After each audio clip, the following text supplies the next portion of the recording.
Brought to you by TechnoSpark 20 series smartphones. I'm superhuman. जीतने का मज़ा तब आता है जब आपको हारने का डर नहीं हो। ऐसी ही कहानी आज हम आपको बताएंगे।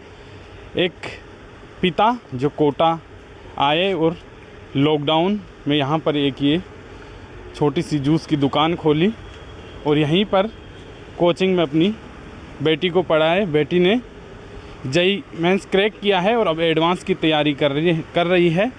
करीना जो 18 साल की है। अब देखिए ये छोटी सी जूस की थड़ी यहाँ कोचिंग के बाहर लगाकर पिता और चाचा मेहनत मजदूरी कर पढ़ा रहे थे। और आप देखिए कि यहाँ पिता का और चाचा का हाथ भी बटाती है और साथ यहीं दुकान पर बैठकर पढ़ती भी है करीना। हम बातचीत करेंगे करीना से।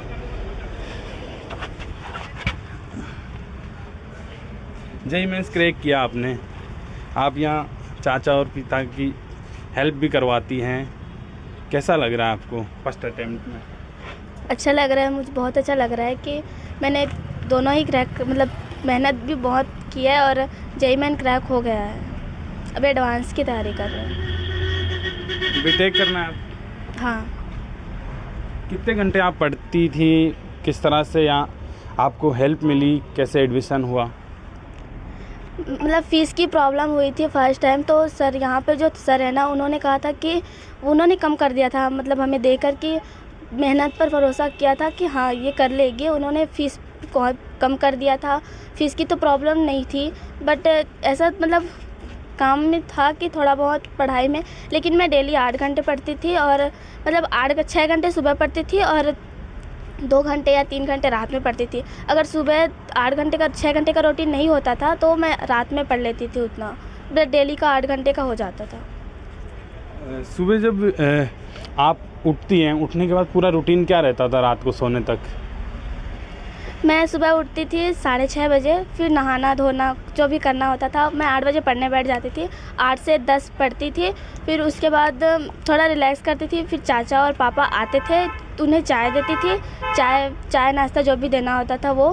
फिर उसके बाद मैं फिर 1 घंटा तक ऐसे करती थी। 9 बजे तक 8 से 9 2 घंटे करती थी। फिर उसके बाद 11 से 12 घंटे 2 घंटे पढ़ती थी अच्छे से। फिर 5-10 मिनट का रिलैक्स करने के बाद 2 बजे तक पढ़ती थी। फिर खाना वाना खा के 3 बजे क्लास लगती थी मेरी, 3 से 8। ये पूरा रूटीन रहता था। पिताजी और चाचा यहाँ पर करीब लॉकडाउन के बाद से ही फ्रूट्स और ये जूस का ठेला लगाए हुए हैं। आप गांव में थी, गांव से आपको यहाँ बुलाया, क्या आपकी इच्छा थी कि कोटा में पढ़ना है? नहीं, पहले तो नहीं सोचा था कि कोटा में पढ़ूंगी या कैसे कर पाऊंगी, क्योंकि यहाँ पे कंपटीशन बहुत ज़्यादा था। कोचिंग जाती थी तो वहाँ पर देखती थी बहुत सारे बच्चे सिर्फ पढ़ाई कर रहे हैं और मैं तो सीधा गांव से आई थी, यहाँ तो कुछ जानती भी नहीं थी। तो मुझे लगता था यार कि क्या होगा, कैसे कर पाएंगे। लेकिन इतना था कि खुद पे मेहनत पे भरोसा था कि हाँ कर लेंगे। मेहनत तो करनी है, बस मेहनत पर ज़्यादा फोकस देना है, बाकी सब कुछ नहीं। कोई अगर मेहनत करते हो ना, अपन अपनी मेहनत पे भरोसा रखते हो तो कोई भी चीज़ नहीं रोक सकती आपको कुछ बनने से। आप देखिए कि दिखाना चाहूँगा मैं, एक बार फिर कहूँगा कैमरामैन से दिखाएं कि ये जो फ्रूट्स का यहाँ ठेला ये लगा रखे हैं और ये छोटी सी यहाँ ये जूस की थड़ी है जहाँ पर पिता और चाचा जूस बनाते हैं और इसी से गुजर बसर होता है। यहाँ पर पहले लॉकडाउन से पहले ये मज़दूरी का काम करते थे, पर लॉकडाउन लगने के बाद फिर यहाँ जूस शुरू किए। और जो करीना के पिताजी हैं इनसे भी हम बातचीत करेंगे। सर, कैसे शुरुआत हुई? सर, यहाँ काम करने आए थे जयसवाल का बिल्डिंग में, कारीगरी का काम करते हैं, मिस्त्री का, ईंट पत्थर चुनाई का। और उसी समय कोरोना लग गया था तो काम बंद हो गया था। काम बंद होने के बाद ये फल का दुकान खोले हैं सर। उसी समय जो कोरोना खुला तो बच्चे घूमने आया था कोटा और यहाँ का देखा माहौल, बच्चे पढ़ रहे हैं, इसी देखने से हम भी पढ़ा लिए सर। यहाँ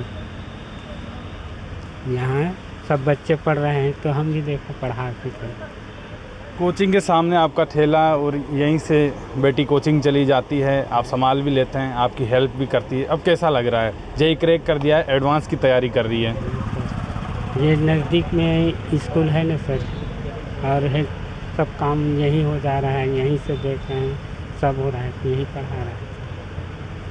तो ये पिता हैं, आप देखिए कि यहीं पर ये ठेला लगाकर जूस बेचते हैं, और जो करीना है आप देख सकते हैं यहीं पर पढ़ती है, और कोचिंग से आने के बाद यहीं पिता का हाथ भी बटा देती है। जूस का ये ठेला आप देख रहे हैं, और आपको मैं दिखाना चाहूँगा, जो सामने की साइड आप देखेंगे तो कोचिंग है, यहीं से करीना कोचिंग जाती है, कोचिंग से आकर यहाँ ये ठेला लगा हुआ भारत जूस एंड फ्रूट, जो कोविड के समय इन्होंने शुरू किया था, और इसी से गुजर बसर होता है। इसी से कमा कर गाँव से बेटी को बुलाकर यहाँ जेई की तैयारी करवाई, और अब जेई क्रैक कर लिया है, जेई मेंस, और अब एडवांस की तैयारी करनी है। इसका सपना है कि वो बीटेक करे, ऐसे में कोचिंग संस्थान की तरफ से भी उसकी हेल्प की गई है। आप देखिए कि ये चाचा हैं जो भी यहाँ बेच रहे हैं, चाचा से भी हम बातचीत कर लेते हैं। जी, अब कैसा लग रहा है, अब एडवांस की तैयारी कर रही है? बहुत बढ़िया है सर, बहुत खुशी अटेम्प्ट में हो गया है। हाँ जी, हाँ जी, हाँ। सब सर का मेहरबानी है, लेवल वालों का बहुत हमारे ऊपर उपकार है उनका, जो हमारी गुड़िया का उन्होंने एडिशन करवाया कम फीस लेकर के। ज़िंदगी भर हम भूलेंगे नहीं एहसान को। कितनी समस्याएं आई थी? बहुत सर, बहुत समस्या है, मतलब जीवन में बहुत संघर्ष किए हम लोग। कब शुरू किया था आपने यहाँ जूस का ये कारोबार? ये सर लॉकडाउन में किए थे। तो देखिए कि ये यहाँ पे लॉकडाउन में ये जूस के ठेले से शुरुआत की थी, संस्थान की हेल्प मिली, और अब बेटी एडवांस की तैयारी कर रही है। इसकी सक्सेस एक बार फिर से ये साबित करती है कि कोटा में जब से कोचिंग का उदय हुआ है 1999 से, तब से मैं हमेशा से ये मानता आया हूँ कि सबसे बड़ा देन क्या रही है कि IITs और बड़े संस्थान में भारत के पहले बड़े स्कूलों के बच्चों की एक्सेस हुआ करती थी। दिल्ली, बम्बई, जयपुर, जो बड़े शहरों में बच्चे पढ़ रहे थे, कोटा के होने से आपको ऐसा मंच मिल रहा है जहाँ पर इस प्रकार के प्रतिभाशाली बच्चे छोटे शहरों से आते हैं सपने लेकर, और कड़ी मेहनत करके